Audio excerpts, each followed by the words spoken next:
Okay, folks, can we start with the general track 3 and 4?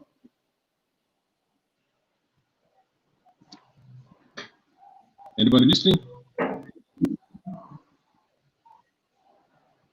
Hello? Hello. Okay. Hi. It's hard to see if somebody's listening. Hello.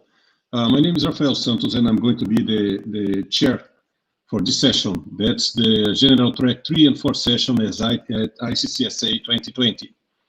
We have 3 presentations on this section. On this session, sorry. I noticed that Ricardo, that's going to present for the first one. If Mark, Eling, and Yuan Wan are here, let me know. And for the third one, we have Chiara and Francesca. So if you're around here, let me know if it's possible. Identify yourself in Jitsi. If you check on the chat icon, I just give some instructions for that. Well, let's start then. The first presentation is going to be a mathematical package for plotting implicitly defined hypersurfaces in R4. From Luiz Anto, Amélia Fiestas, Edgar Ojeda, Ricardo Velez Moro, Roberto Ipanac. So I understand that Ricardo is going to present. Ricardo, go ahead. Just you have to share your screen, and let's try to make the presentations in less than 10 minutes, so we have time for questions. Okay. Hi all. My name is Robert Ibanaque. I represent the Universidad Nacional de Piura. We, the authors of this research, belong the research group in geometry and symbolic calculation of the Universidad Nacional de Piura.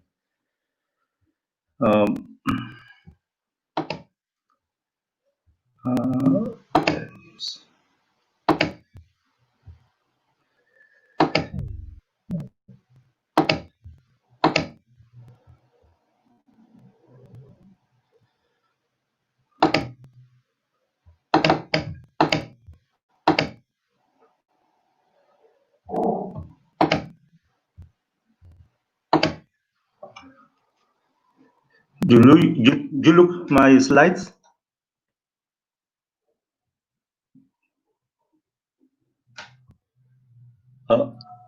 Yes, go ahead.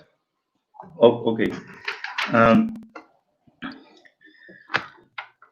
The title of this dissertation is A Mathematical Package for Plotting Implicitly Defined Hypersurfaces in R4. The results of this research are based on 1. The bisection method, and 2. Polk's theorem. This slide shows a compact definition for the one-dimensional bisection method.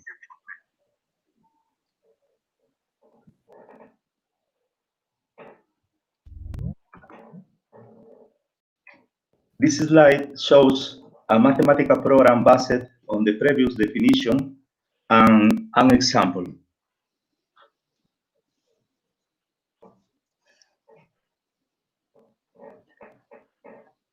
Now, this slide shows a compact definition for the multidimensional bisection method.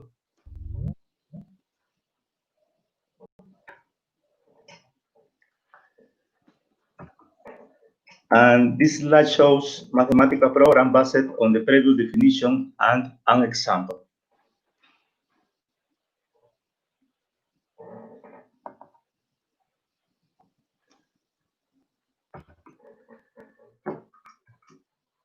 Here, I show a geometric interpretation of the bisection method for function from R to R, or excuse me, for function from R on R and for function from R2 on R.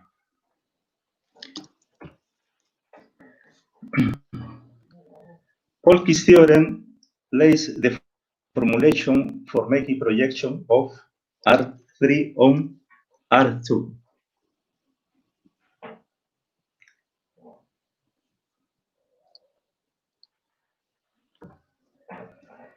Polk's theorem can be extended to make projection of R4 on R3.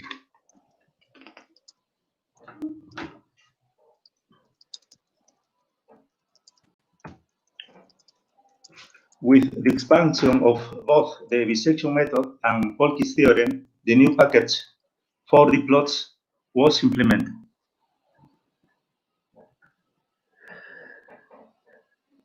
The new package incorporated the command implicit plot 4D.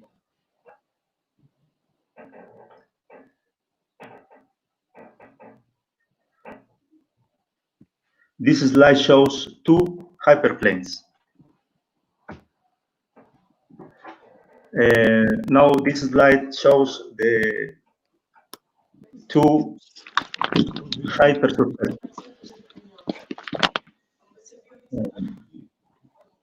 These hypersurfaces are solid. And this slide shows an additional result.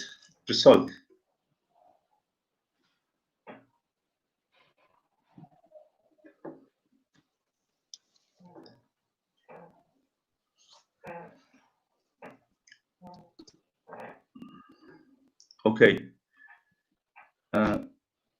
Thanks. Okay, Ricardo, thank you for the presentation. I can see myself. Any questions?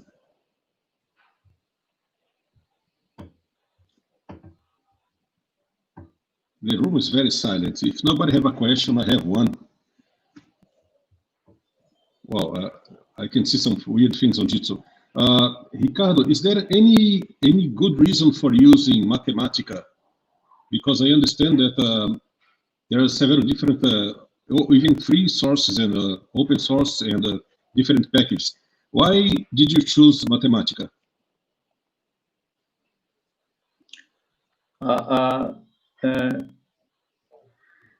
Freeware software, for example, Maxima. We work in Maxima too. Mm-hmm. Results, similar results obtained. Are you going to open this package? Excuse me? Are you going to make this package available so people can use it?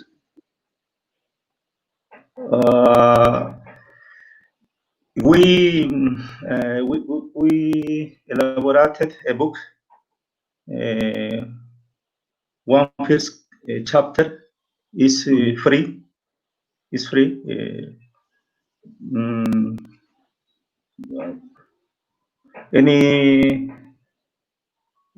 Any person can consult this chapter. Okay. Thank you very much. Any other questions? So thanks a lot. Thanks a lot. Okay, if we don't have any questions, I'd like to ask for Mark Abdullahian, Yilin Shang, or Yuan Li for the next presentation. Are you online? Mark?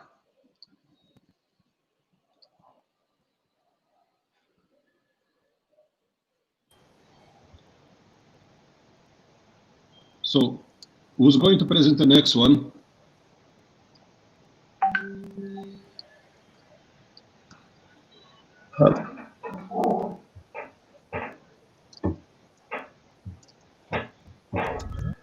Hi, we are here. Hello? Hi. Hello? Hi. Yeah, so we are Who's here. going to present the next one? Yes. So please share your screen. Okay. Okay.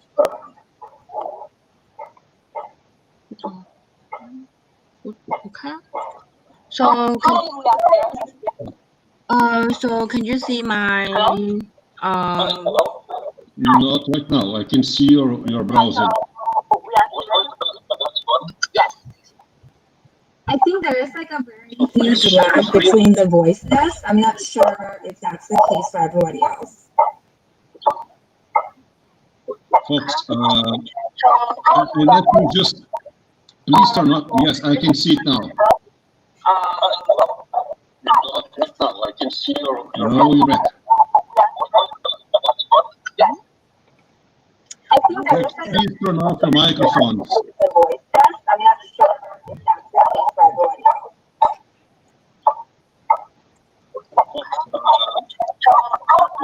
Just please turn off. Yes, I can see it now. yes.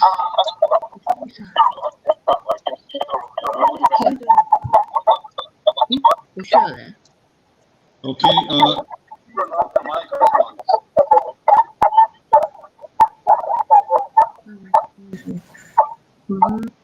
Folks, we don't have too much time.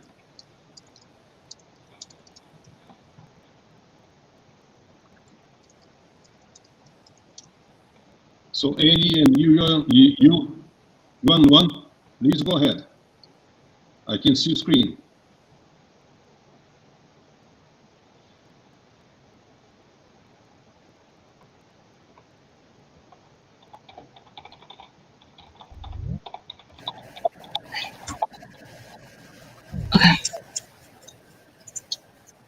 So Annie and you, Okay.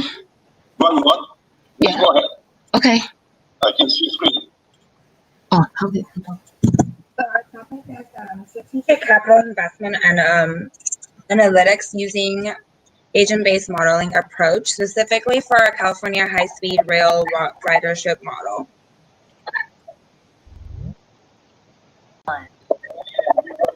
Okay. Okay.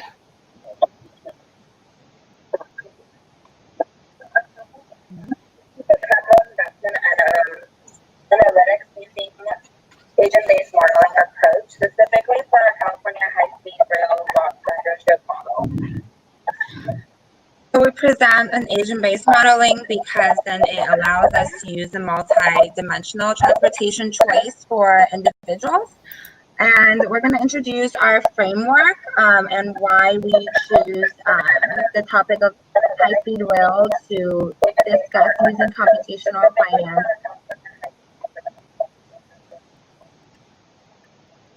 So we present an agent-based modeling because then it allows us to use the multi-dimensional transportation for individuals. And we're going to introduce our framework and why we choose the topic of high-speed rail to discuss computational finance. Some common challenges for high-speed rail is there's a large demand uncertainty, and we have no idea of understanding the capital investment that's needed to when we are actually going to be able to see profit, and consumer are price sensitive.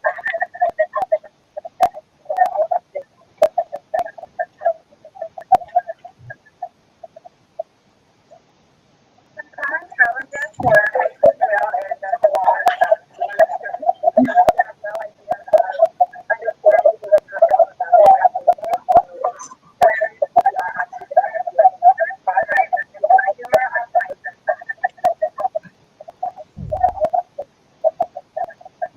sensitive. So the traditional methods of understanding from a top-down perspective is really hard to understand traveler patterns. So we decide to use complex adaptive systems.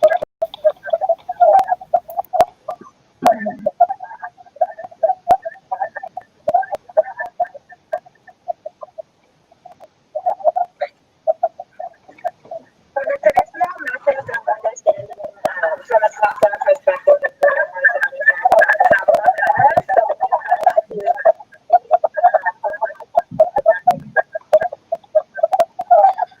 Yeah, so in our framework, including three modules. So first is the macro level, which structure individual attributes such as the social characteristics. So second is the macro network module that have included characteristics, social interaction, and information diffusion. Within this module, and the individual decisions will be influenced by other agents. The last level is the macro level modules. So which one is focused on the HSR company, finance performance that require feedback or effects from the macro individual choice behavior. Within this module, and the individual decisions will be influenced by other agents. The last level is the macro level module. So which one is focused on the HSR finance performance that require feedback or effects from the macro individual choice behavior. So in our design model, the traveler from a scale-free network, so allow them to exchange information about their experiences by using a specific type of the transportation. The two interactive mechanism more really model the human decision-making process.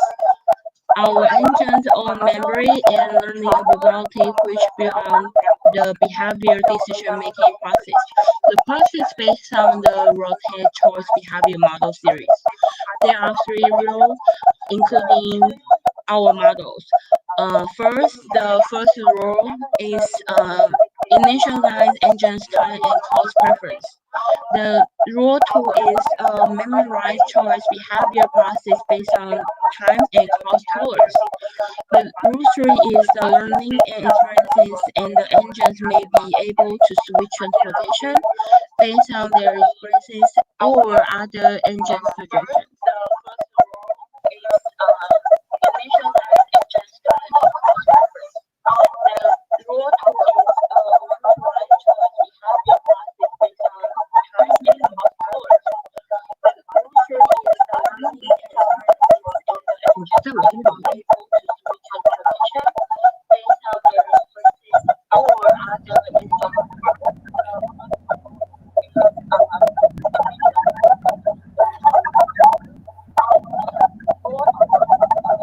Sorry, we can't hear you. Please, can you mute can you close the tab with YouTube open, please? Because we have an echo in your microphone. wait, what happened? Can you please close the tab with YouTube? Because we have awful echo in your microphone.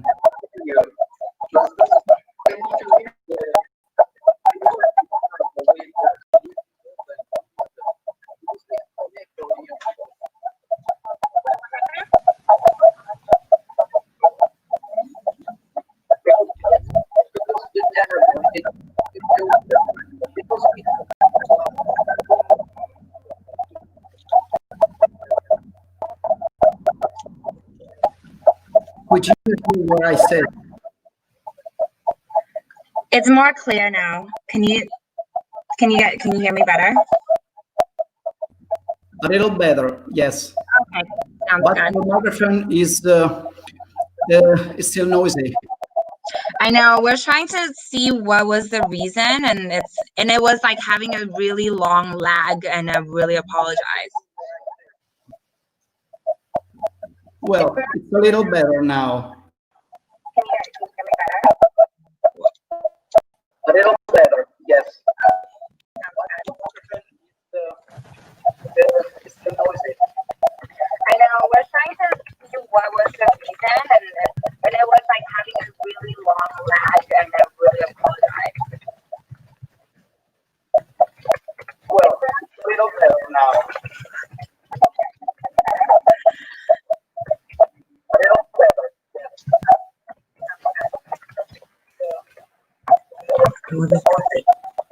I know, we're trying to see what was the reason, and it was like having a really long lag, and I really apologize. Well, a little better now. 你说，你说。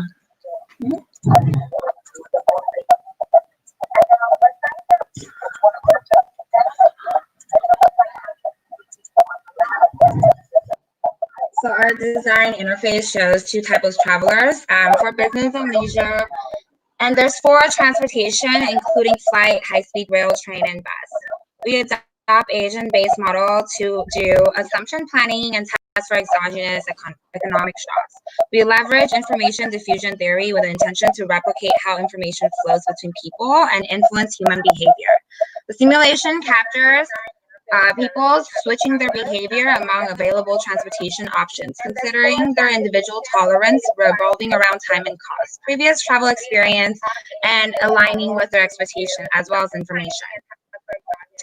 First, we're interested in understanding the impact delay has on consumer behavior. By increasing the probability of delay with respect to the type of transportation, we can then observe the change in aggregated demand. We'll then reset the model and back to baseline and test for recession shocks across the economy. It will apply hypothetical economic shocks which led to decreased amount of tourists with minimal impact on business travelers. Over time, price fluctuation and elasticity drove consumer to switch behavior. The result we gain from the experience provides scenario for corporations who are interested in funding capital investment in high-speed rail projects to understand consumer from an integrated perspective, connecting micro, meso, and macro level insights to use for financial budgeting and risk evaluation, specifically since with the constraints of unknown demand.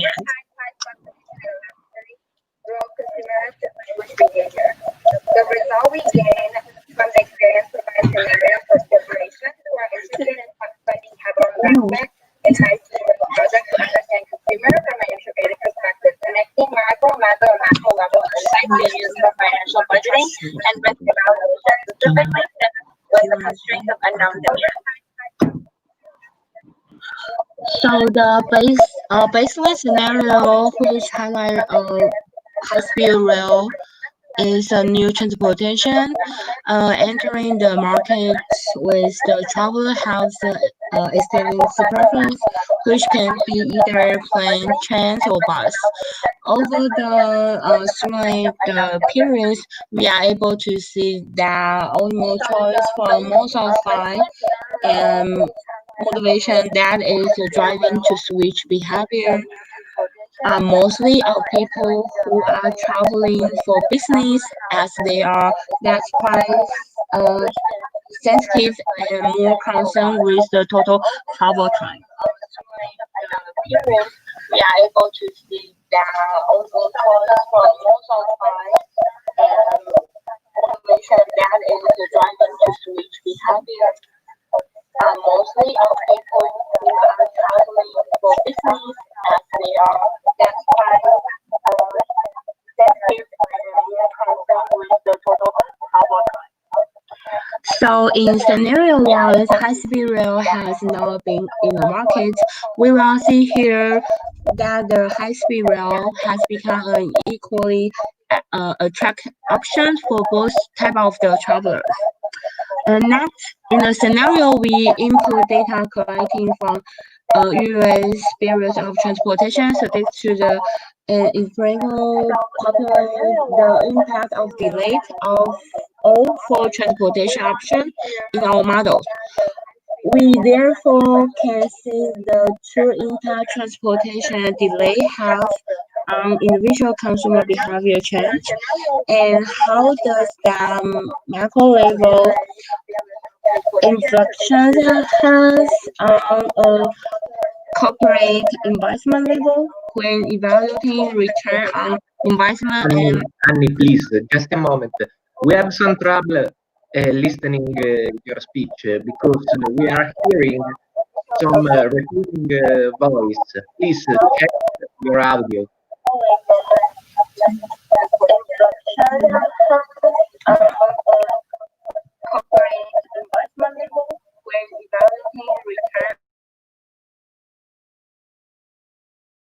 Do you have the YouTube streaming opened? Please turn off. Thank you. Please check your audio. Yeah, so next one. Yeah, so next one is our sensitivity index. So basically, it's kind of more.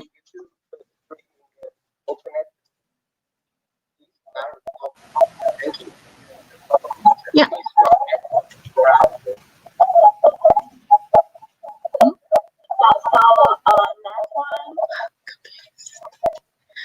Yeah, so our results is kind of more linear, and it's between the test and the ticket price. Yeah, so actually we are working on. So overall profitability can be detected through consumer behavior change on the individual level, and we would want to further discuss and look into risk management through a holistic view. Thank you. Okay. Thank you. Thank you. Do anybody have any question? I still hear a lot of noise. Anybody have any question about that? About the presentation? Okay, I have a very quick question. Which software did you use to model the agents? Oh, will you? NetLogo. Can you please send a message with the name of the software? It's still very noisy. Okay, thank you very much. If you don't have any other questions, I'd like to invite Chiara and Francesca to present the paper, The Value of Investing in Domestic Energy Storage Systems. Yes, can you hear me? I'm Chiara, and Francesca will be the presenter of our work, so I leave the floor to Francesca. Thank you. Can you hear me? Yes, go ahead. Okay. Yes. I'll try to share my screen. Okay.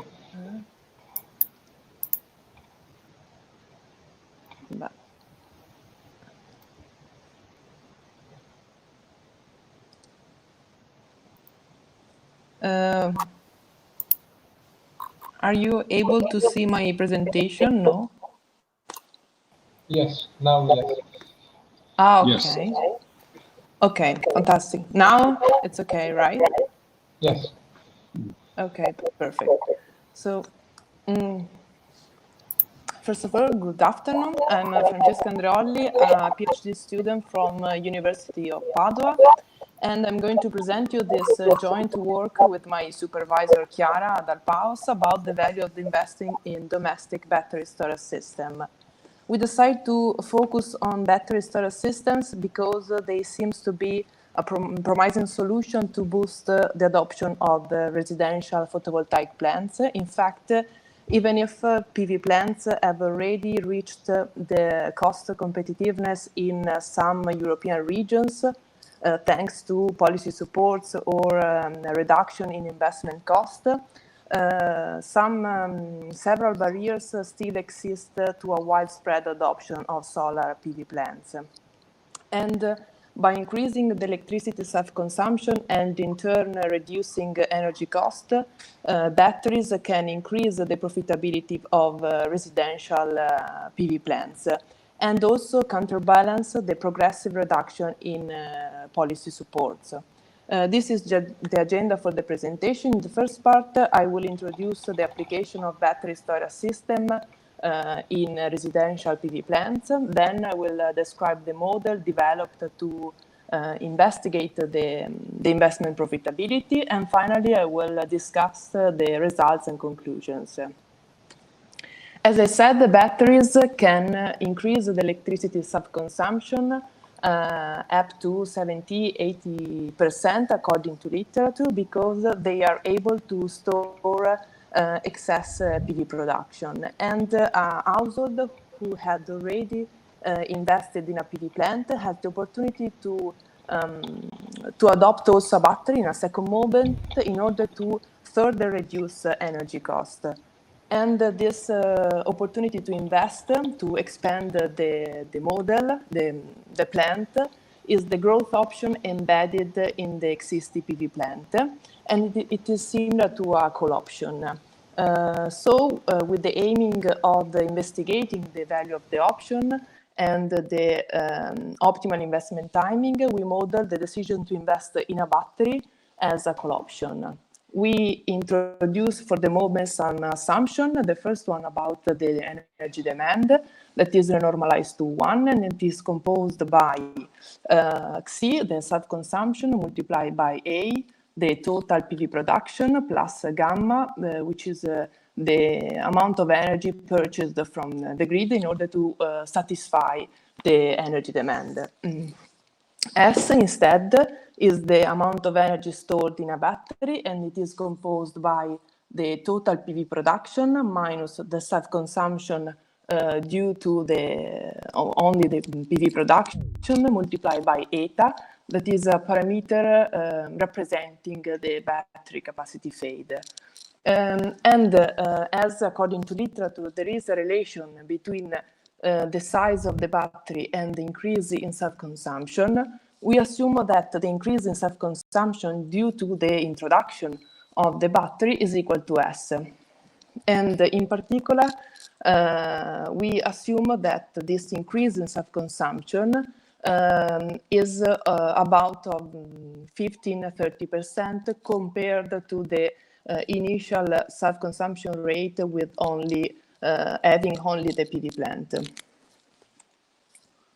The household's net benefits are the generated energy savings, so the delta Xi of A multiplied by P, which is the buying price of energy, and it is considered a stochastic variable following a geometric Brownian motion. The battery's investment value is the expected profit during the lifetime of the battery, and it is described in this formula where delta is the opportunity cost of waiting to invest, TR is the PV residual life, and tau is the investment exercise time. As the opportunity to invest in a battery is similar to an European call option, we can apply the formula derived by Black and Scholes in order to find the value of the option F and the optimal investment timing. We calibrated the model according to the Italian electricity market, where P is represent the variable energy prices in conventional Italian energy contracts, and it depends on the national single price of energy, and that is stochastic and follows a geometric Brownian motion. For the self-consumption with only the PV plant, we set Xi, the parameter Xi equal to 30%, and instead for the delta Xi of A, so the increase in self-consumption due to the adoption of a battery, we choose the 3 levels depending on the size of the battery. For the battery cost, instead, we use the methodology called levelized cost of storage, which is a cost matrix largely applied in literature because it takes into account all the expected lifetime cost for a specific storage technology. In particular, we choose a level for L cost equal to 220, and we calculate the investment cost for the 3 types of battery. According to this calibration, we found that at tau equal to 0, the investment net present value is negative, so the investor will prefer to wait to invest. As you can see from the graph, the option is concave in tau, and this is due to the fact that we are evaluating the option considering an expiration time. In fact, the TR, the PV residual life, here represents a boundary to exercise the option. We carry out also some comparative statistics for the case in which delta Xi is equal to 15%. And in the second graph, we change the uncertainty, sigma. And as you can see, by increasing the uncertainty sigma, also the value of the option increases. And this result is in line with traditional literature in real option theory and investment timing. Here instead, we change the opportunity cost of waiting to invest, delta, and by increasing delta, the value of the option decreases. Instead, by increasing the TR, the photovoltaic residual life, the value of the option increases. So in conclusion, we can say that at the current energy prices, the optimal investment strategy is to defer the investment as we obtained negative investment net present value.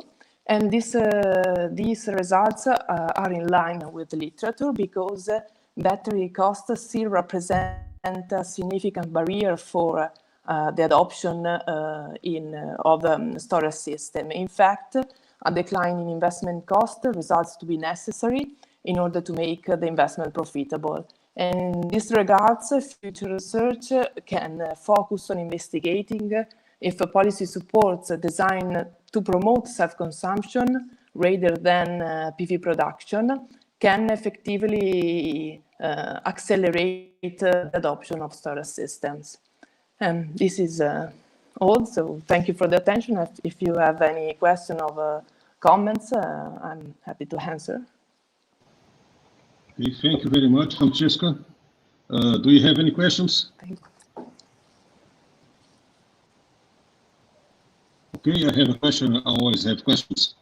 Francesca, do you think that the model would work equally in the same conditions for other countries? For example, in the north of Africa, where they have very different situations, economical situations. Is this model fit only for Italy, or do you think you can apply that to other countries in Europe or in Asia? No, it fits only for Italy because the data, especially for the price of energy, the parameter depending on the price of energies are very important for the model, but maybe we can obtain similar results because, for example, literature coming from Europe says the same thing, that battery costs are still too high in order to for the profitability of the investment. Yeah, you have to recalibrate the model if you want to apply the model to another country, to another example. May I just add something? I'm Chiara. Yes. May I? Sure. Yes, I wanted to outline that we calibrated, so the theoretical model still holds. The fact is that we model the buying price of energy as a geometric Brownian motion because the time series of energy prices in Italy can be modeled as a geometric Brownian motion. In other places, we should remodel the stochastic process underlying the buying price of energy. So probably the solution can change, and probably we cannot adopt the Black-Scholes solution, but you can solve the model by numerical modeling or numerical integration of the partial differential equations. Okay. Okay, thank you. Thank you very much. And if you don't have any other questions, that was the last presentation or session. So I'd like to thank you very much for the presentations, thank for the people that are watching the presentations, and that's all, folks. Please enjoy ICCSA. There are several other activities going on and some very interesting keynote speakers. Thank you very much. Thank you. Bye. Thank you. Bye-bye. Bye-bye.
is on.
Hello?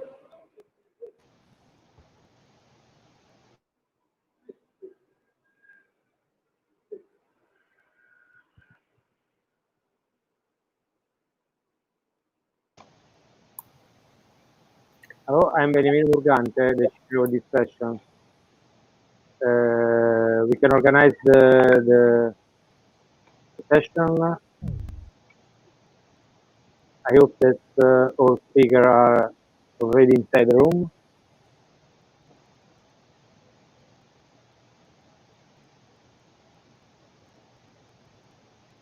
I saw someone in the room, but I don't know if they are speakers or not. Hi, I'm Roberto. Hi. You are? Roberto Uribe Paredes. I present.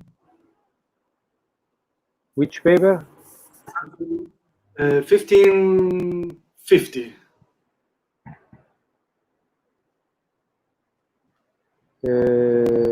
Roberto Uribe Paredes.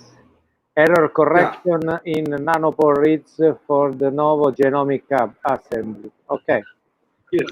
Nice to meet you. Nice to meet you. Okay. And we have to wait the other. Okay.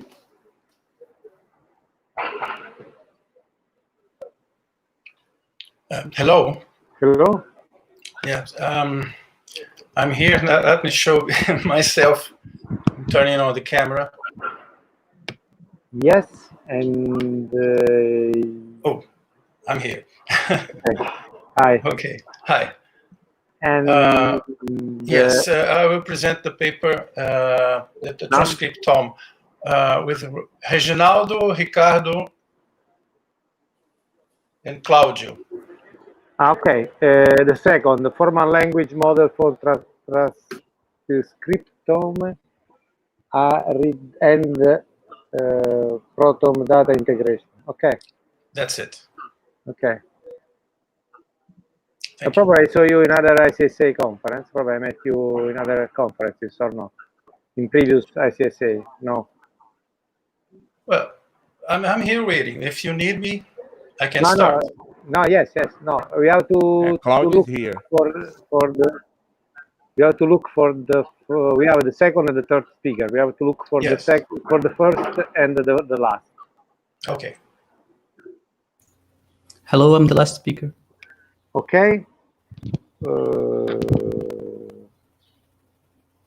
Your name? Gabriel, the last speaker. First out. You are Gabriel. Okay. Yes. Okay. Gabriel.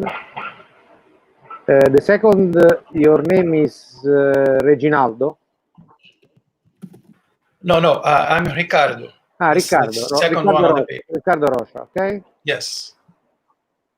Okay. Gabriel, Ricardo, and Roberto, just the first is missing. We can wait other 2 minutes, otherwise we start, and if he reach us at the end, he can do the presentation just at the end of the session. Okay?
Angela.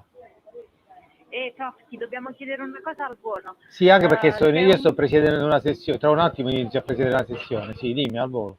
Ok, una persona non viene, ha mandato il video per la presentazione. Che facciamo? Lo accettiamo o gli diciamo di no? Ma chi è, scusa, lo conosce? Fatemi capire. Chi è?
I don't know if the first speaker is arrived or not. Natalia? Natalia?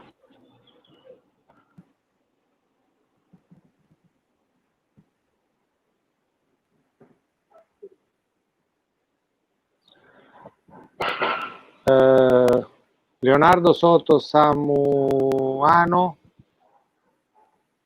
Someone of between the authors of Human Health Impact on E-Waste in Mexico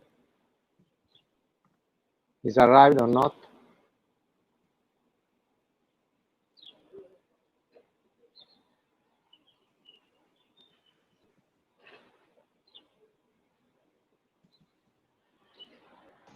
Professore, le ho scritto il messaggio.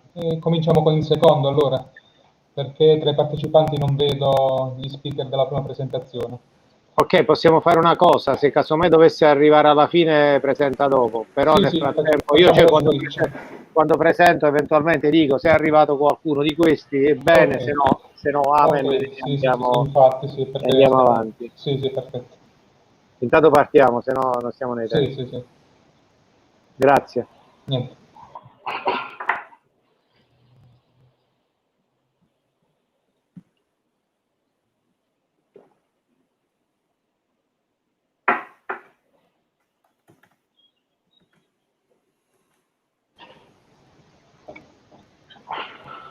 Ok, Riccardo Rocha.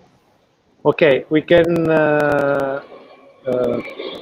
in my opinion, we can start with this session. The session 4.2 of general track, and at this moment, no one of the speaker, of the author of the first paper, are here connected. I hope that can reach us in future in the next hour. Otherwise, another opportunity to present. If they arrive just before the end of this session, they can present.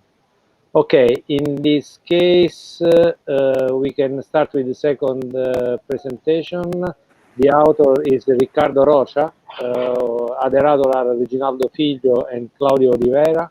The paper is Formal Language Model for Transcriptome and Proteome Data Integration. Okay, you have 10 minutes, or 8 minutes for presentation and 2 for questions. Okay. Okay, thank you. No, you're welcome. Okay, can you see the presentation? Yes. Yes. Perfect. Okay, thank you. So I'm the second author of the paper, Ricardo. We studied the application of formal languages to transcriptome and proteome data integration. I'm from the University of São Paulo, and both of them are the Federal University of Mato Grosso do Sul, Brazil. We will be talking about the subject of the paper, and we split this presentation in 4 parts. First of all, we've talked about the objectives, then the methodology, then I'll talk about the model and some conclusions. Well, what we have as our objectives. First of all, what we intend to do is to present a model to work with simulation in the area of gene expression.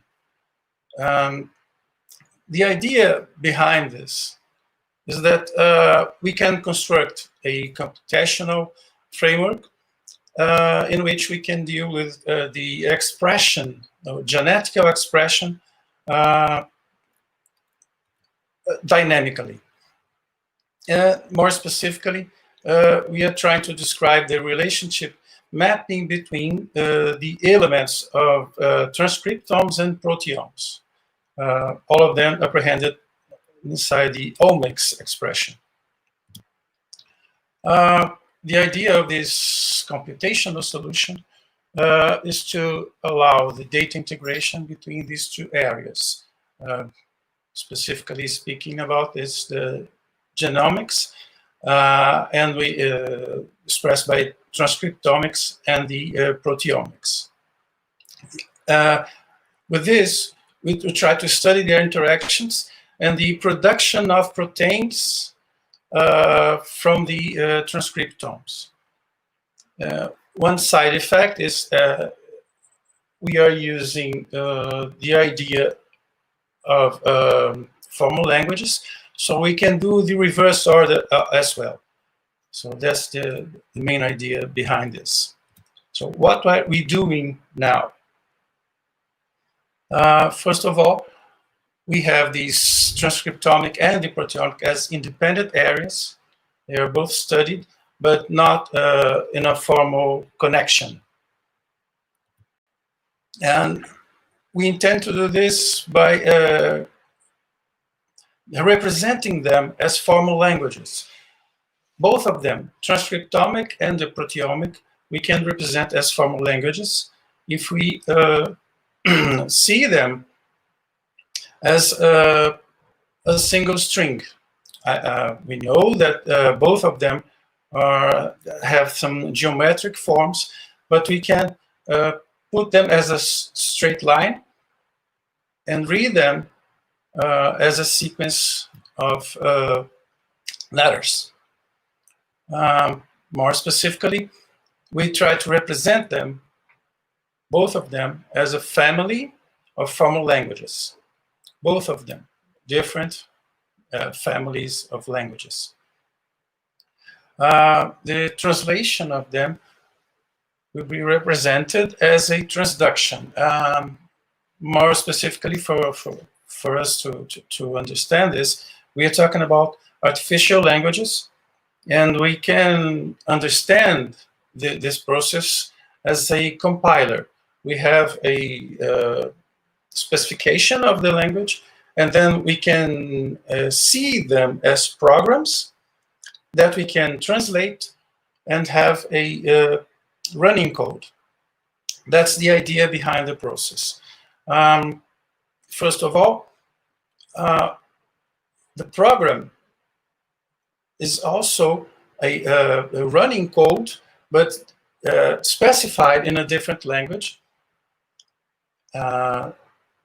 that will be translated and to a running code that can be run, of course, and executed in an environment that is suited to it. So that's the idea of translating transcriptomic to proteomic. We are trying to make some sort of simplifications on the model to make it more general, and so we cannot make. We did not want to have an ad hoc solution. So let's do the talk about the expression of these genes. First of all, as everyone knows, we have 4 symbols for each of these acids that compose the DNA and RNA. Adenine, cytosine, well, you know. And for the protein, we have 20 symbols. The biological translation is represented by the process of transduction. So we translate between these string of symbols that came from the RNAs and proteins. I'll show you an example of them. Thus, we can use the analogy of programming, and you can say that the source code, as I was speaking before, the transcriptome is converted to the object code. There is the proteome. The idea behind this allows us to understand the computational architecture as the organism that will execute these instructions. So we can see the DNA and RNA relationship in a two-way. It's a twofold, in fact, idea behind this. They are both codes and computers. So when we have this string and it's interpreted, so we are executing this code, the DNA or RNA, and we are executing and generating the side effect, or it's not exactly the side effect, but it's the production of what we are executing. And so we have this proteome. So the proteins came as a running code from the DNA. Each group of these 3 nucleotides correspond to the acid. We call this group, not we, but everyone in biology call this group as codon. And they are chemically recognized as the RNA carrying the corresponding acid. We have these 4 nucleotides, and there are 64 different codons. But 3 of them do not encode any acid, but serve as a stop sign. So let's put this way, if we look by this perspective, we can see that we have an end of line, or end of string, or end of file for the conversion. So that's suited for us. Since we have these 20 different acids, we also have that different codons can encode the same acid, and they are said to be degenerate. So this genetic code is said to be degenerate. So here's an example of them. We have a series of these codons, and we see some of them. Let me see. 11 at the 11 line on the first column, you see 2 stops after these codons. So this just as an example. How can we formalize this? So for us, every organism can be represented by an ordered pair, in which we can see that the first element of the pair is a set of containers that can represent not only just a simple organism or a complete organism. We can see this as some part. It could be a cell, it could be an organelle inside a cell, it could be a tissue. We can use this the way we want, according to our abstraction. So it depends on which part of an element we want to model.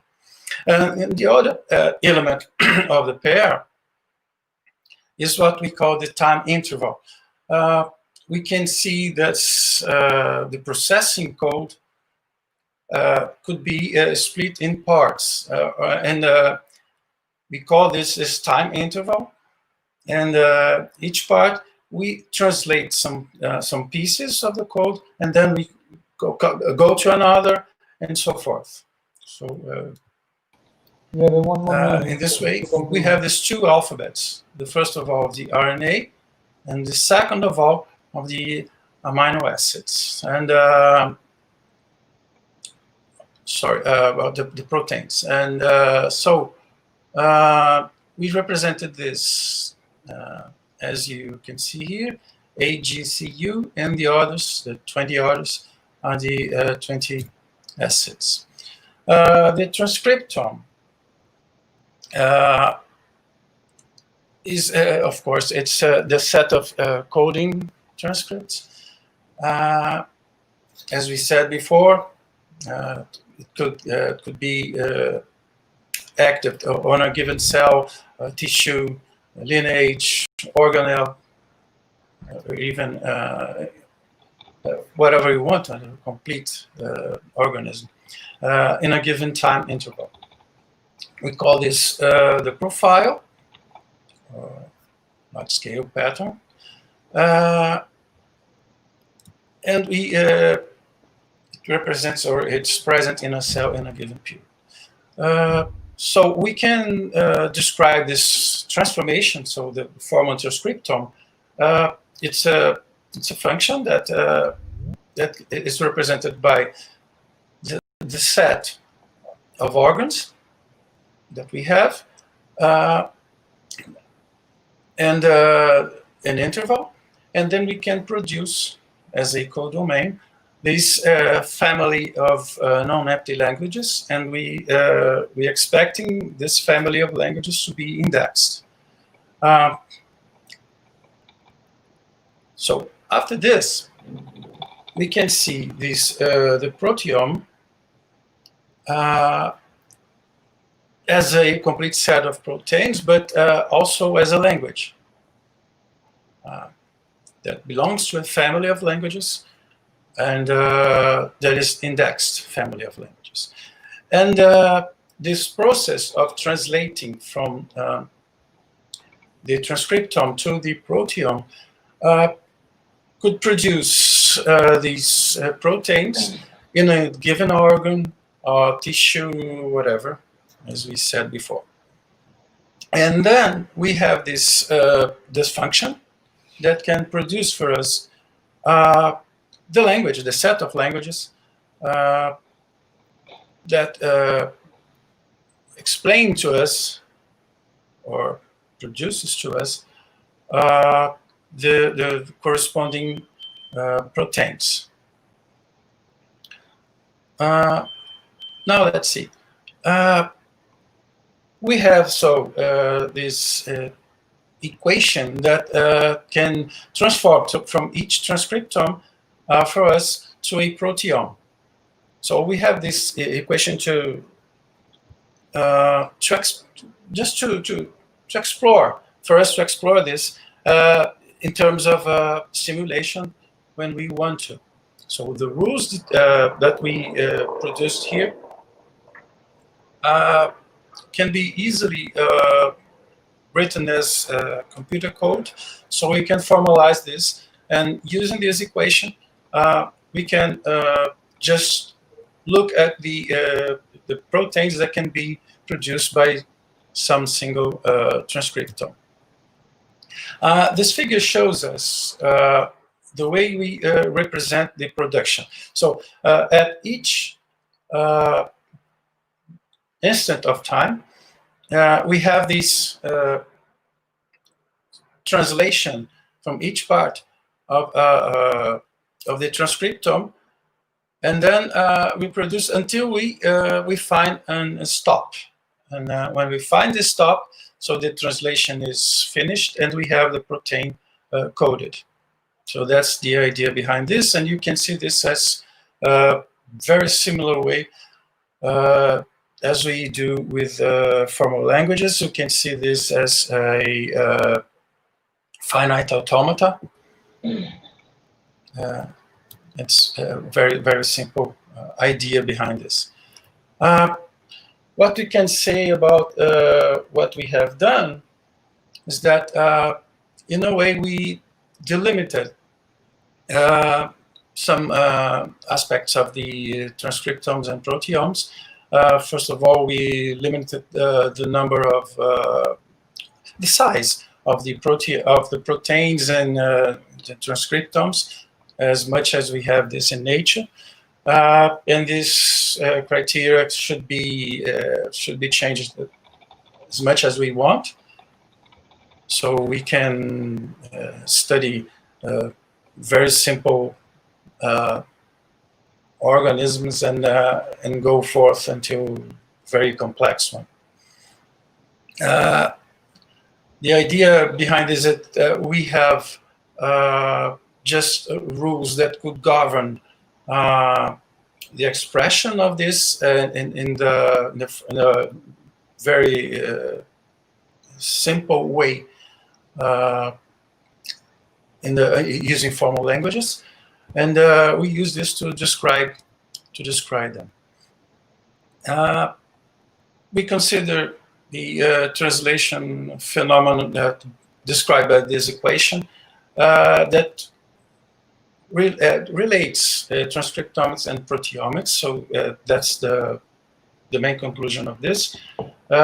We could relate both of them, and also we could do the reverse. So given some sort of proteomics, we could try to understand how could this protein could be built up from the transcriptomics. So that's the idea. So we can run forth and back when running a simulation. So that's it.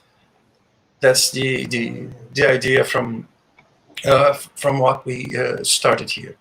So it's very important to understand inclusive.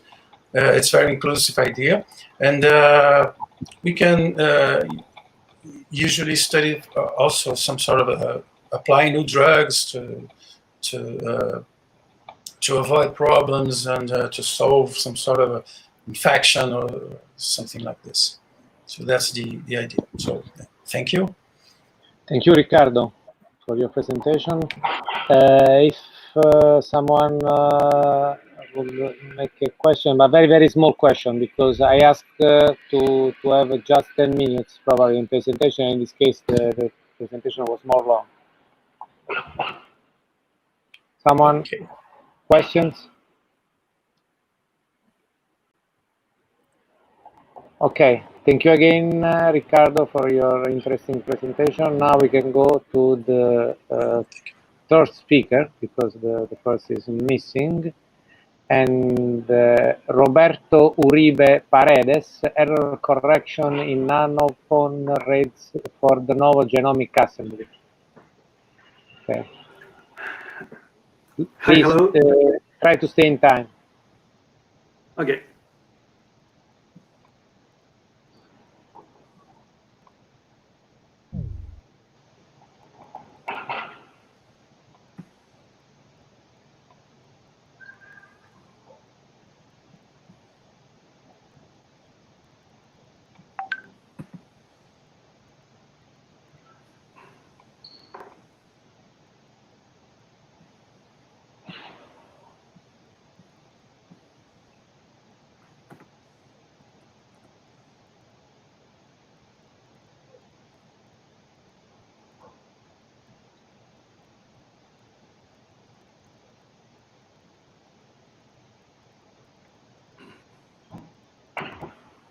Roberto, are you ready?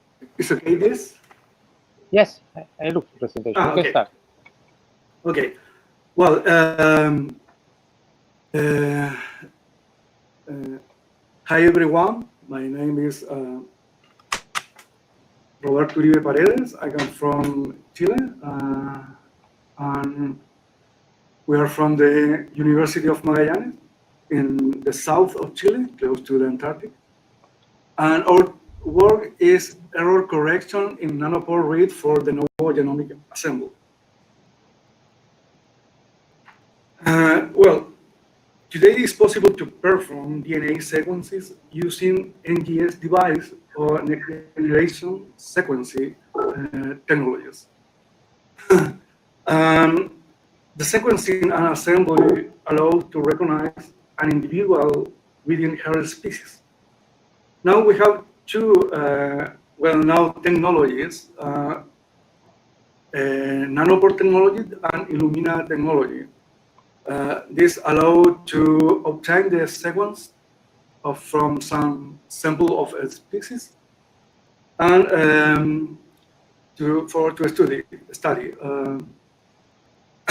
Well, one problem for the assembly is the novel genome assemblies of sequencing read is remind of one of the major challenges for the final reference genome of different species.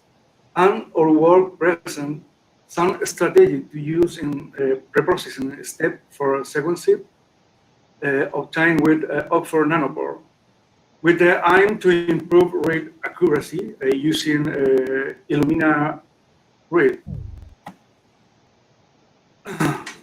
Well, to the right image we can see the workflow of processing DNA. For example, we take the sample of some species and extract in a laboratory the DNA, and using the sequencer device, we can obtain the big data, representing all the nucleotide by letter, A, T, C, G, and when this letter we can analyze or using for some process, for example, to make libraries, or for example, to mapping, or used to comparative assembler or de novo assembler and alignment, for example.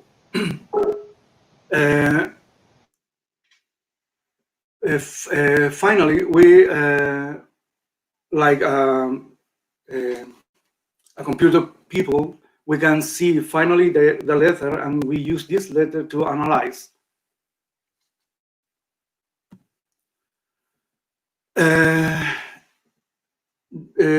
The two NGS device are using here.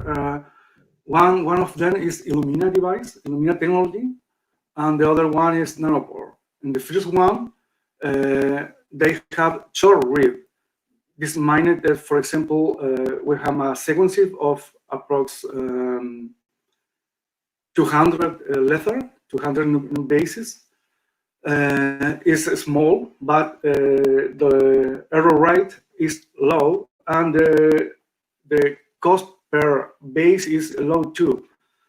The analysis of the base is low, but the device is very expensive. For the other hand, Nanopore is very cheaper device with long read. This is good, but with high error rate. But they have high portability and low cost. Well, first, the one we need to know, for example, when the device deliver the sequence. For example, if we have a Illumina read, the read is short. For example, the case B. And it's usually to align this read, okay, or made a comparative assembler. I mean, we take this short or long read and we link and put in the genome using the genome. This genome, in this example, exists. And this genome is called the reference. And we can use the reference genome to assemble the long read or short read. But when we made the novel assembly, we have a problem because we don't have a genome reference.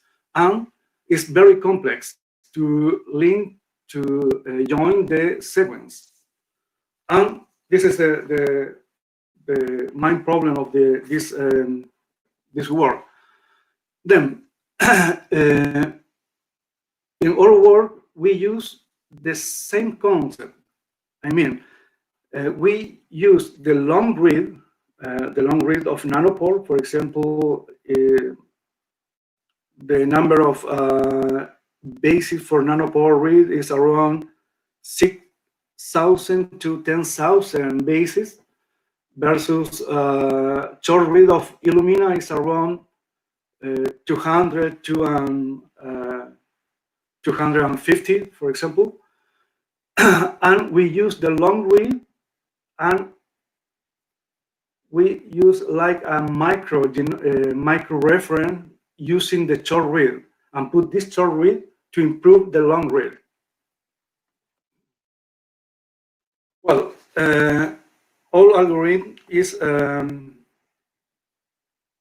take the Illumina read and divide into a fragment, and each fragment is searched in a camera index. The camera index is basically an array with a small sequence of a nanopore, and we compare with the fragment of Illumina with this camera.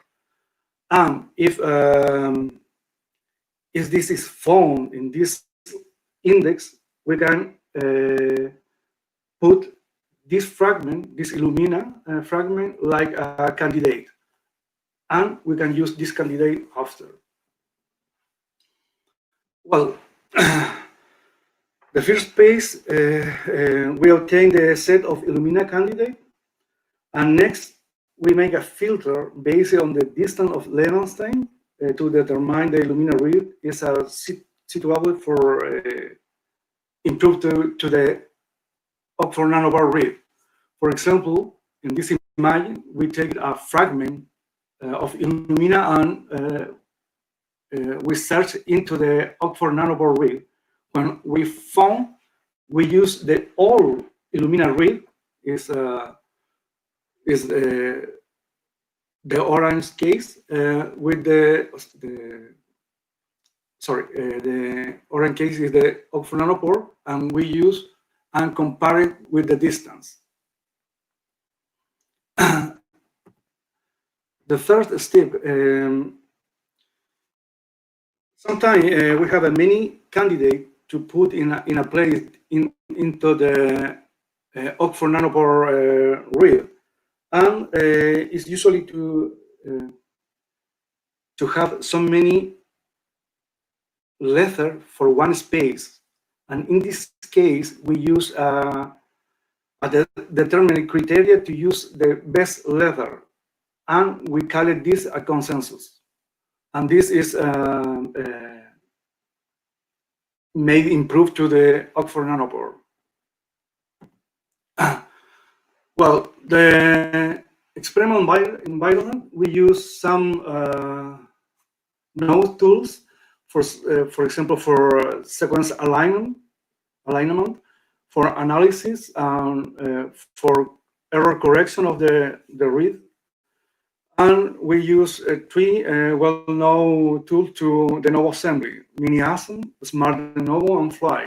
And we use Python and BioPython to use our biological data. We use two libraries. The first one, Illumina, is these have around 900,000 of read of sequences, and the error percentage for this reference is 3.14%. For Oxford nanopore library is around 15 or 16,000 read, and the error percentage is around 22%.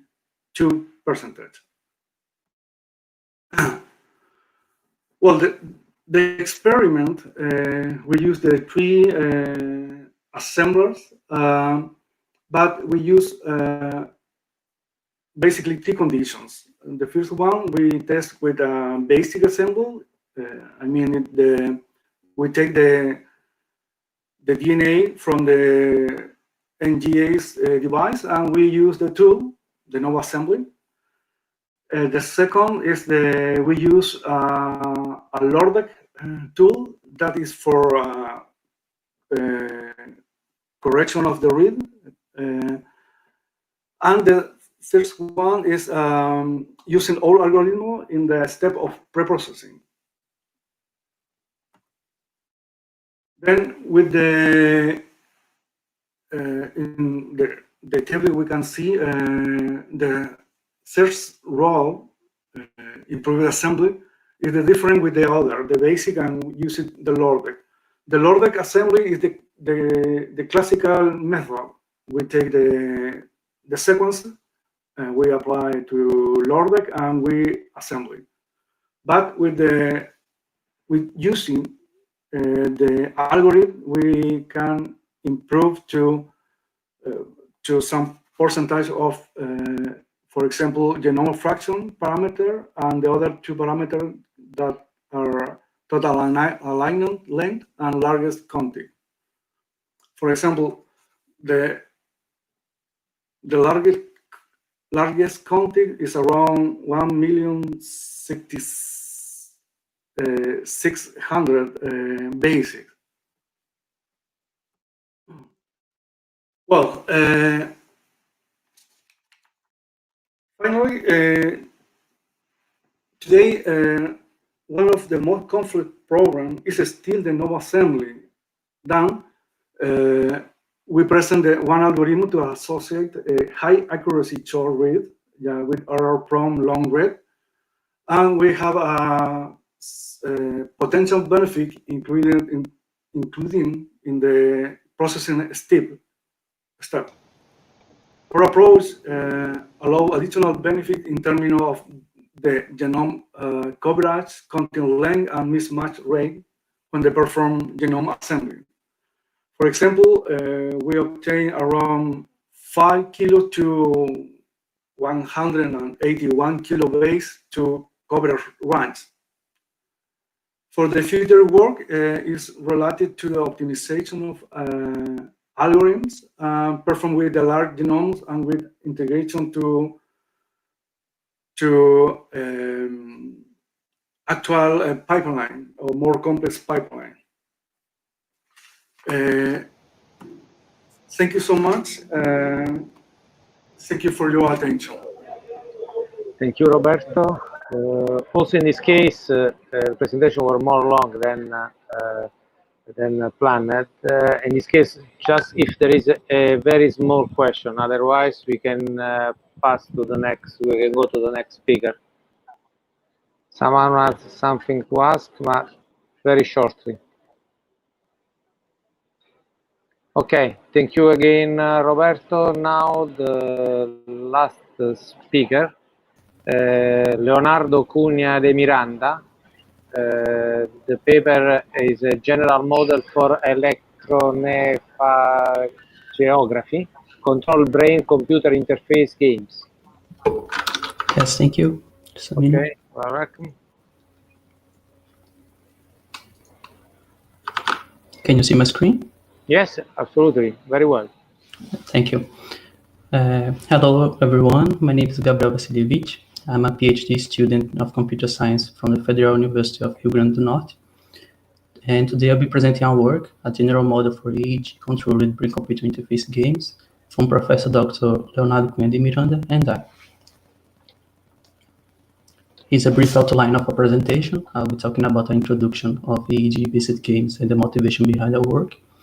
Then the problematics of our work in relation to other related work.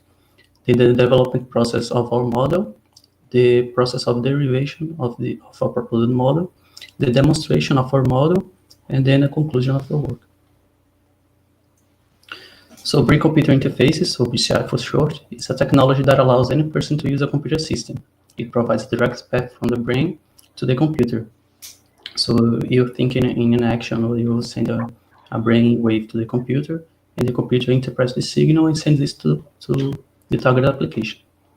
BCI games can be employed in both domestic and clinical environments for many applications, such as entertainment, cognitive training, rehabilitation, bioengineering. As any person can use these games, they have many applications in both the medical field and the entertainment field. As a consequence, they require knowledge from many different fields for its development. The development must know about signal process techniques, as brainwaves are sent as digital signals to the computer, neurophysiology to understand how the neural mechanism works, psychology, and many others, such as robotics or bioengineering. There are models in the literature for representing both BCI and for representing games. They represent aspects both general and specific from both fields, but they can only represent a BCI system or a game as an individual entity. They cannot represent specific and important components of a BCI system or a game as a whole. There are currently no models for representing EEG-controlled games in the literature. So this is the purpose of our work. We base the development process of a model in three principles. We want the BCI system and the game to be as less associated as possible. We want to see them as only one entity. We want the the model to be general enough to represent any games in the literature, and the model should be expandable and adapt to specific situations and contexts. We want it to be able to evolve. So this is the picture of the development process. We gather theoretical literature works from the fields of BCI, HCI, human-computer interaction, and games. And we based it on an initial set of 82 games from 89 literature works. We gather more games from secondary studies, such as surveys and reviews, snowball techniques to gather more games from the references of these studies, and surveying the literature for even more games. Then, based on these theoretical literature works and the EEG-based games, we created the initial version of the model. Then we entered into a iterative process of fitting more games from the literature into this model, identification of new components, refinement of the model, and a new version of the model. We repeated this process until we came to the final version of the model. This is the derivation of the model. We started with the classic closed-loop neurofeedback scheme. We have the user who sends an EEG data to the computer, which pre-processes this data, extracts features from this data, classifies it, and sends this classified signal to the application. The application then updates it and sends this feedback to the user. So this closes the loop of the neurofeedback scheme. We simplify this scheme by isolating the BCI-specific components. So we have the pre-processing, feature extraction, and classification components joined as one entity called the BCI transducer, receives the EEG signal, sends a control signal to the application.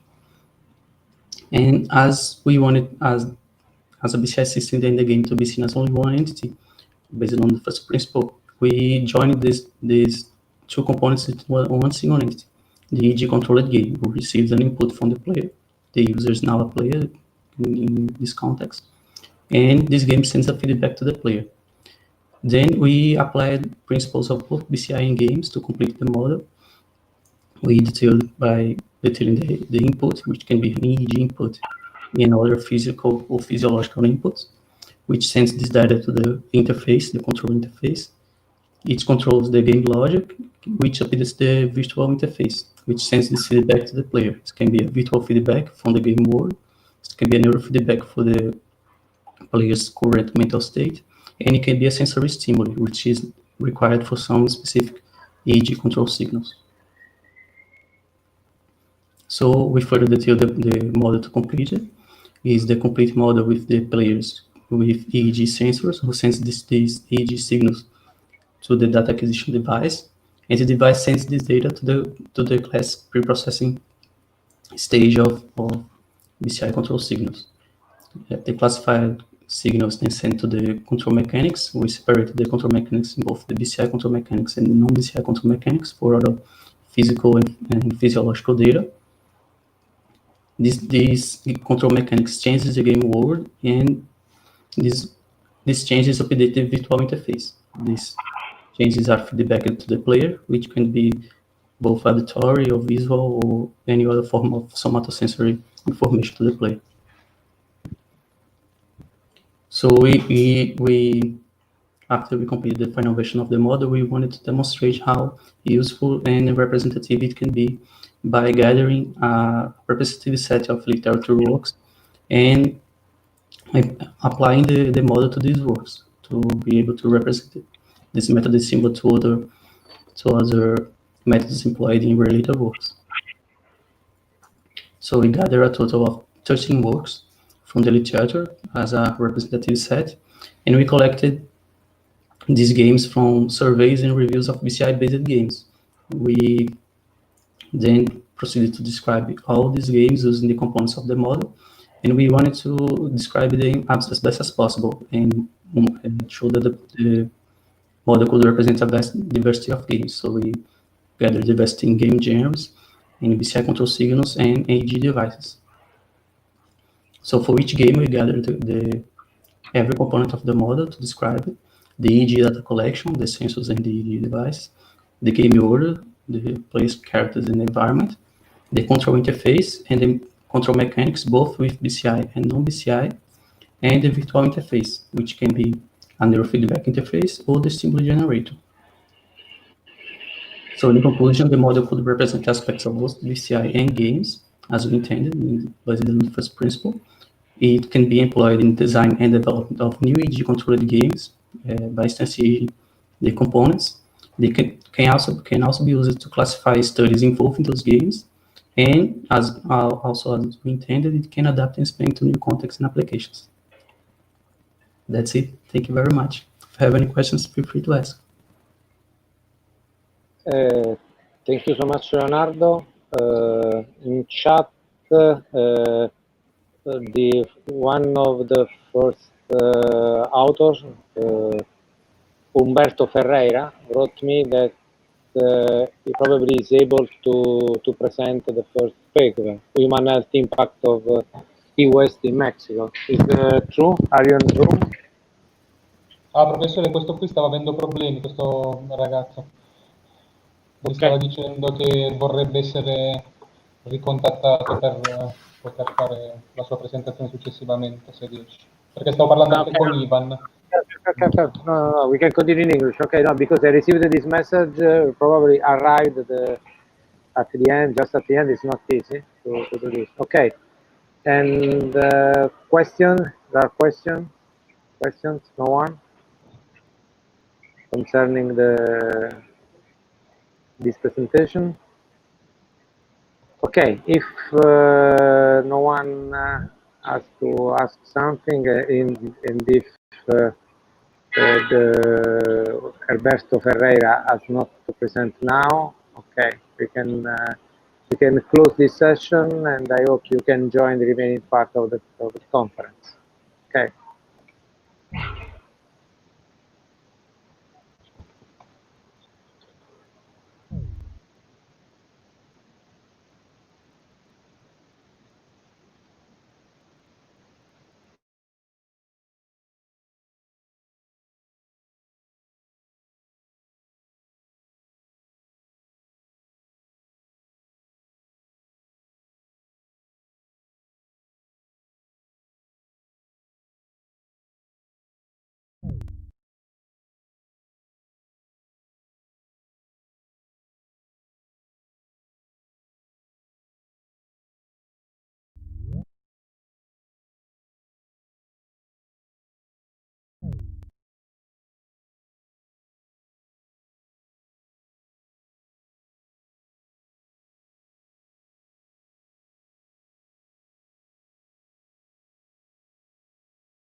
Ok, mi si sente, Natale? Sì, sì, sì, la sento. Perfetto. Ok, va bene. Grazie. No, niente.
Hello to everyone. Hello. Well, I was checking, I am the chair of this session. I was checking how many presenters we have. Apparently, we only have 2 presenters out of 4 papers. So, is there anyone for the first paper? Alternative graphical password authentication. No. Instead, we have the second presenter, I think, because I see Abdul. You are the third presenter, no? Yes, I'm here. This is Slava Petrova Antonova. Are you? Are you? Yes, yes. Sorry for the bad pronunciation of your name. But, and just call Desi, short. Okay. Desi. Oh. And that, for the last paper, is there anyone for the last paper? I don't think so. So apparently, we should start from the second paper. Is that okay?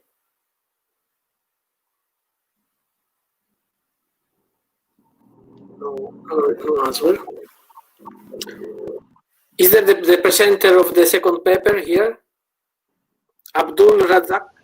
Sta scrivendo in chat, professore, dice che sta provando a connettersi. Ah, okay. But maybe Ah, yeah, I'm here. I'm trying to connect.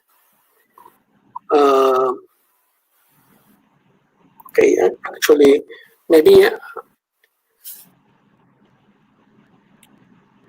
we have plenty of time, so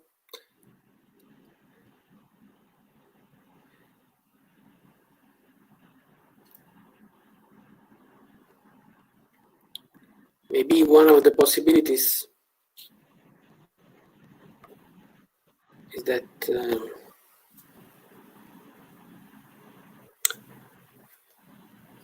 we can how to unmute your microphone.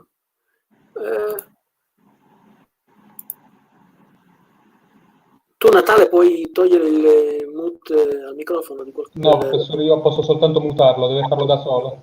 Click Ah, on okay. DOS. Consider, Abdul, consider that I had to reboot my laptop today in order to solve my issues with this application. After rebooting, my laptop started working. So maybe if you prefer, we can wait for a fast reboot because we have time. We have only apparently at the moment we have only 2 presenters. So assuming that you can hear me, you could start a reboot of your laptop. This is what I did today at work. I know it's strange, but so what about you? Hello. Can you hear me? Ah, yes. Yes. Great. Okay, right. How did you manage to solve the problem? I clicked on icon. You clicked around. I'm sorry for that. But we cannot see you. Okay. Just give me a second. You can share your screen if you want to start with the presentation. Sure.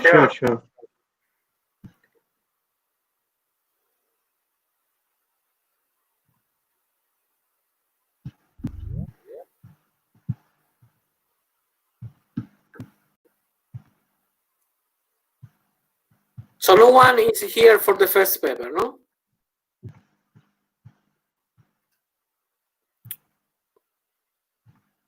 So can you see? Actually, I cannot see the slides. Natalia, can you see the slides? No. Maybe. No, we can see a very colorful screen with a lot of. Okay, let me try again. It's a kind of.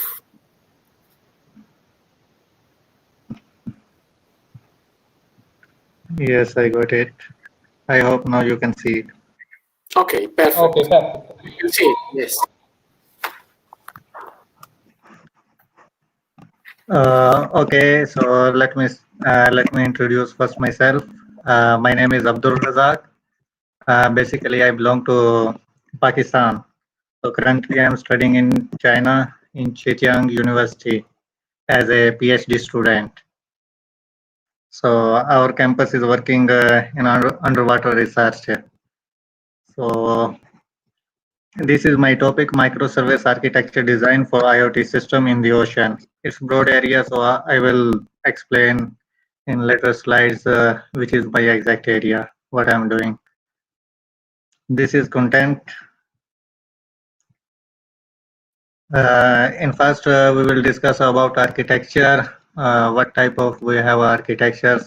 Secondly, we will discuss about microservice architecture, which we will use environment of microservice architecture to propose the framework for IoT. The third one is itself IoT and its challenges that we will address and discuss about this. The fourth one is the research objective. The fifth one is the research problem. The last one is a framework solution and result of one model set of framework. Okay, so as I discussed above my title, that I'm working on software architecture for ocean technology in IoT. So monolithic architecture, basically we have a two type of category software architecture. The first one is monolithic architecture. The second one is microservice architecture.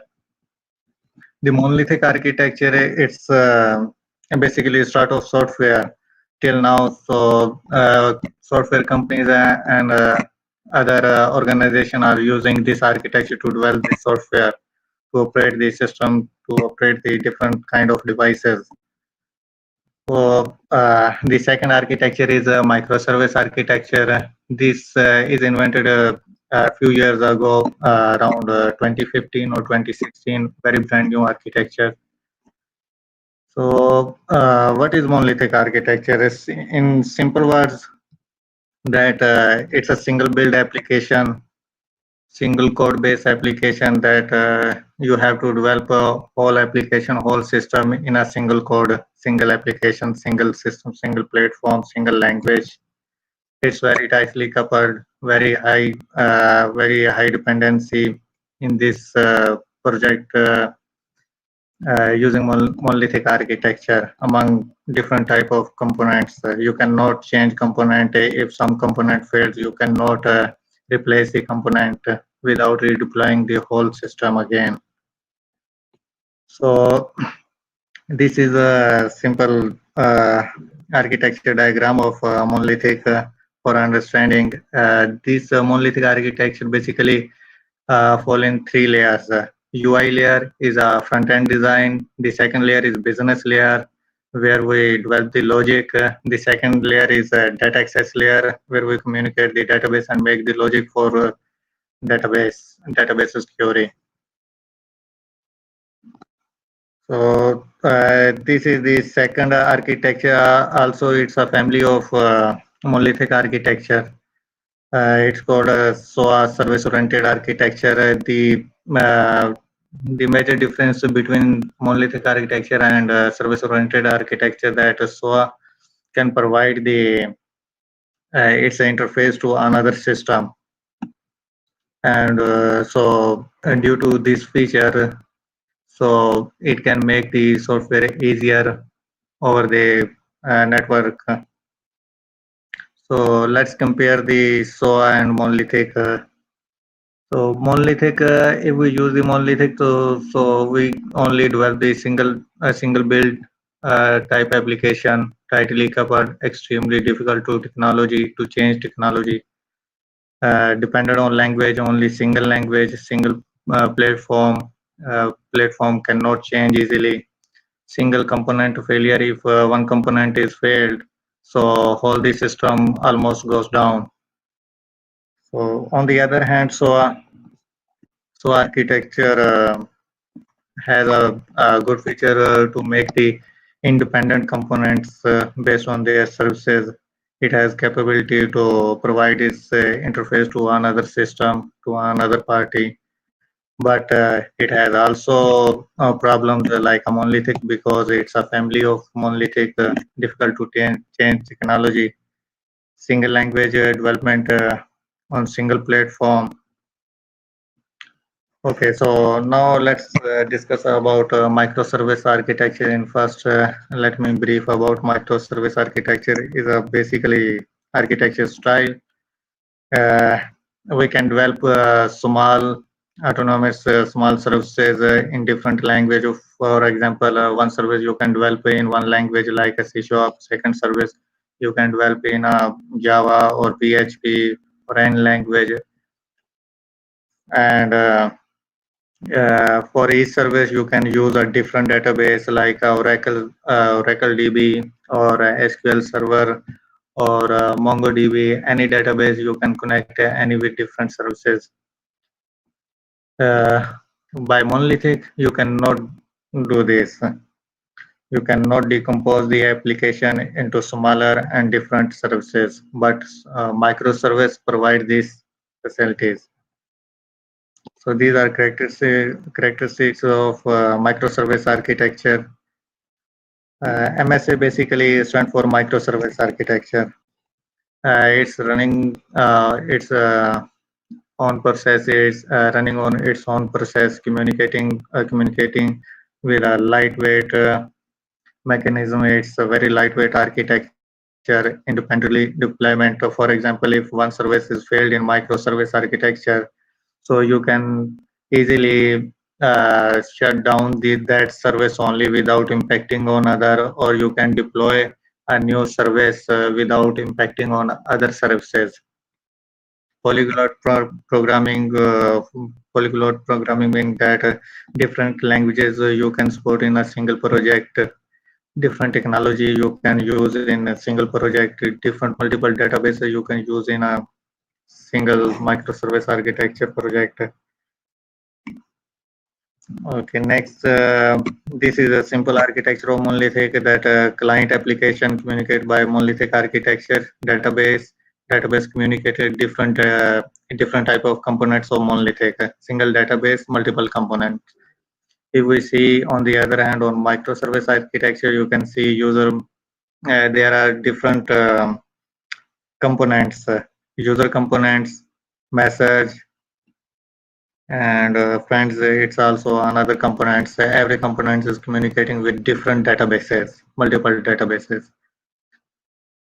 This is for understanding, simple understanding that uh, like a simple comparison of between microservice architecture and monolithic architecture. On the right hand, you can see it's a whale fish. It's mean that if you try to make a change in this, you have to redevelop the whole whale fish. You cannot change easily. You cannot redeploy one component or one anything small part of this. You have to work on the whole system. On the other hand, MSA, you can see there are small goldfishes.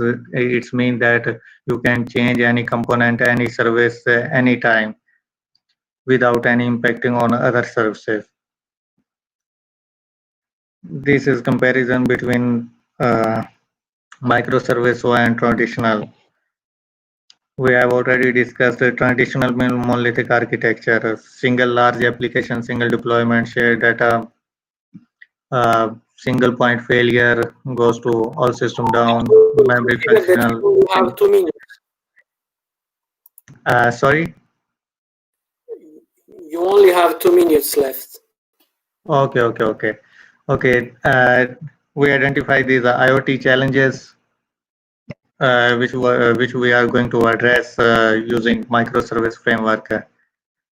And this is software architecture, which means that what we can achieve if we use software architecture for IoT softwares.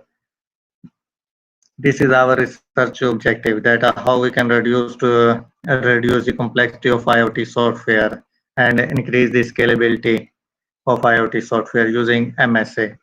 This is a research problem, that how can we reduce the complexity and increase the scalability of IoT software. This is our proposed framework, microservices architecture-based framework for reducing the complexity and increasing the scalability of IoT software in the ocean. This is full of our framework. Then experiment. We will conduct 2 experiment. Few of experiment already done, monolithic and microservice. Then we will compare, and these experiment will be based on web platform, and we will get result to measure the scalability of that system and measure the integration of IoT devices, which we will contact with. Which devices will be communicating with the web system. So this is set of framework which are included different type of model. We are giving a 5 model in this framework. The first 2 model is a green color. It's mean that it's already done work, and the last 3 mean it's in progress. This is the first model result. You can see before model there are 3 above component employee, admin, approver, which are highly dependently on request component. We cannot make any change in request component. If we will change request component, it will impact on other three components. After applying our model, we get a result different that employee has a different request component. It's independent, and another request component communicate with others. That's all. Thank you. Okay, thank you, Abdul, for your presentation. You also can write in Italian. Great. Is there any question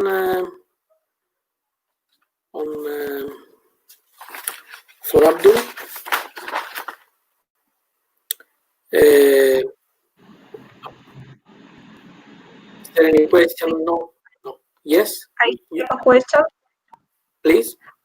What database you recommended to use, SQL or NoSQL, such as Graph database for your architecture? In fact, we will use both databases because if we are using a IoT software, so you know that it's IoT gives the data at real time, so it's a large database needed. So SQL cannot support easily to handle that big data. So we will use the NoSQL database for duplicating data, and we will find the unique data and will store to SQL server relational databases. So it means we will use both databases. Thank you. Okay, thank you, Abdul. Is there any other question? Apparently not. So thank you again. And well, now if no one else arrived, apparently it's your turn, Desi. The title of the contribution is a digital twin platform for diagnostic and rehabilitation of multiple sclerosis. So you can share your screen and start Okay. presentation.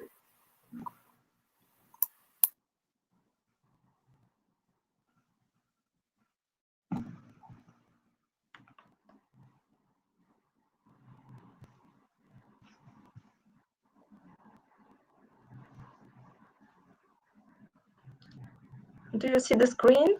Okay, perfect. Yes, we can see the screen. Yes. Perfect. Okay. Hello, everybody. I'm going to present a paper titled A Digital Platform for Diagnostics and Rehabilitation of Multiple Sclerosis. But what is actually a digital twin?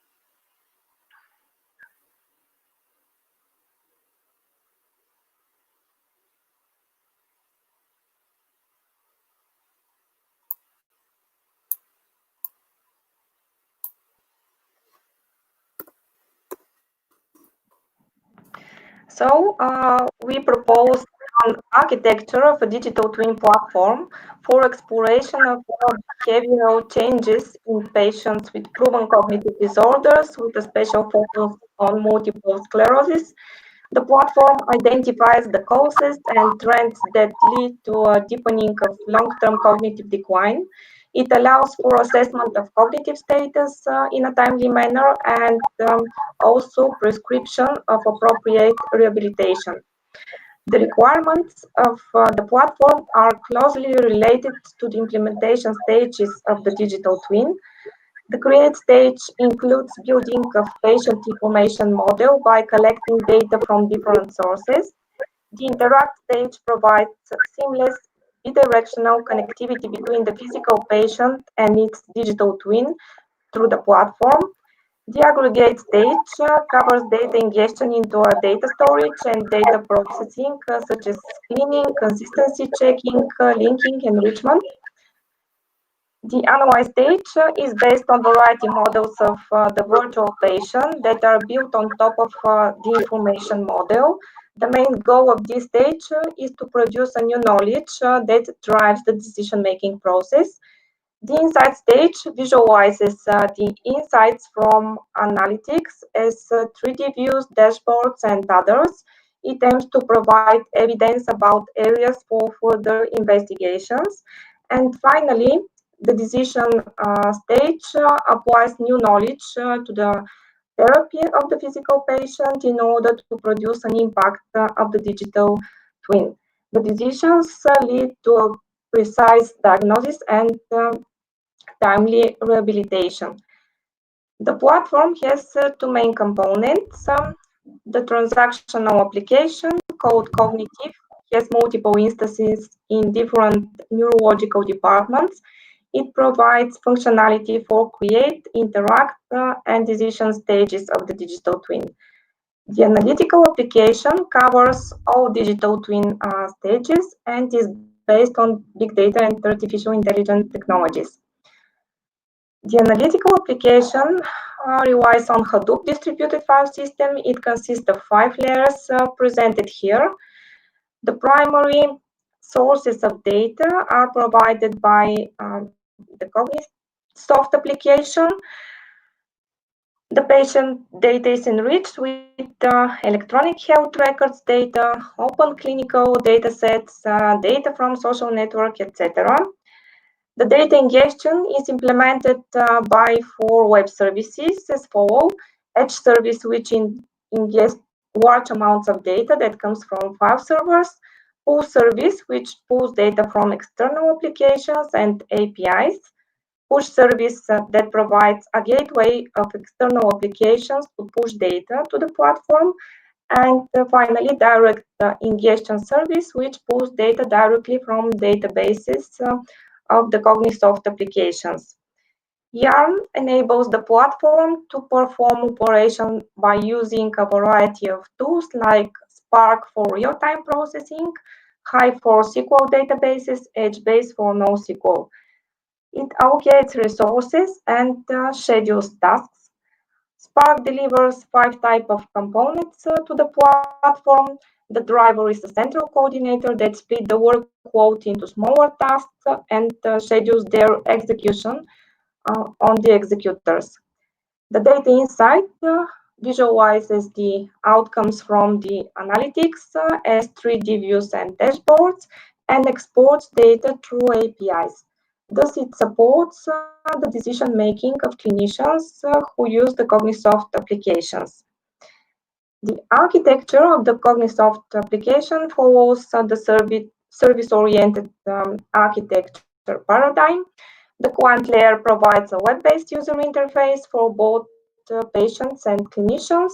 It is implemented using Angular web application framework. The server layer provides a set of application programming interfaces implemented using Spring framework. The data layer provides a data repository of the patient's data and their results from diagnosis and rehabilitation tests. It is built on top of PostgreSQL relational database management system. The Cognisoft application is implemented in a modular fashion. I'm going to present you a short demo of the test module, which implements the back depression inventory tests and the brief international cognitive assessment battery. The battery includes tests of mental processing speed and memory. Let's see the demo created by my colleague Janita.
So the digital twin platform presented so far provides a practical first step towards application of the precision medicine in multiple sclerosis.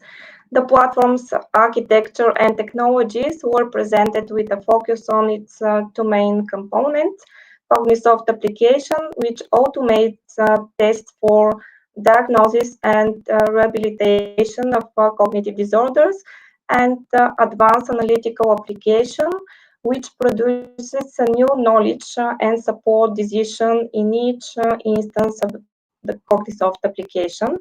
And this brings me to the end of my presentation. Thank you for your attention.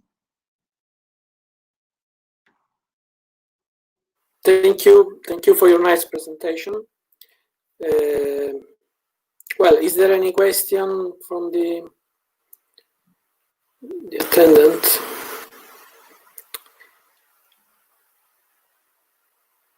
Okay, Well, I have actually a question. You mentioned in your slides the analytics module. There is an analytics module. I'm interested in understanding a little bit more about it. In particular, which type of tasks are performed by that module, and which type of algorithms are exploited to perform those tasks? So actually, this module is under implementation. So we are currently collecting data in order to describe all features of the disease, because there are a lot of factors such as lifestyle of the patient, also some supporting diseases, and we are planning to apply machine learning algorithms in order to find patterns by analyzing data from Cognisoft application, as well as data that we will find as open data for research purposes. And actually, we aim to create a common model that described cognitive disorders, including also Alzheimer's disease, because currently there are a lot of data available.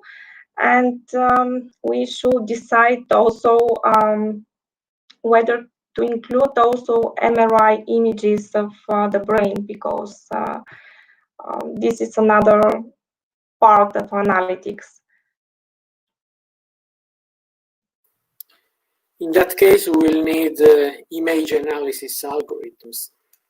Yeah, we may perform, for example, classification, or to apply some neural networks or clusterization methods.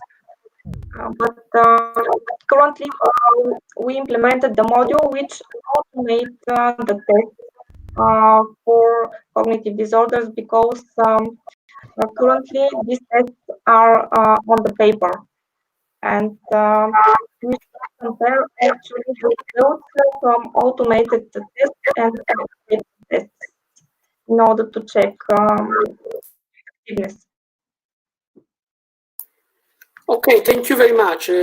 Thank you very much also for your answer, it's just been really clear, and also for your presentation. I would like to read also the paper, but apparently this year the papers will be available after a few weeks. Okay, thank you very much to everyone attending this session, and well, we will see maybe tomorrow attending other sessions. Okay? Goodbye. Thank you to everyone. Thank you. Grazie Natale. Sì, professore, si ricordi solo di compilare il form di valutazione, per piacere. Certo, l'ho fatto anche stamattina, sì, lo faccio. Grazie. Arrivederci. Arrivederci. And good evening. Goodbye. Goodbye.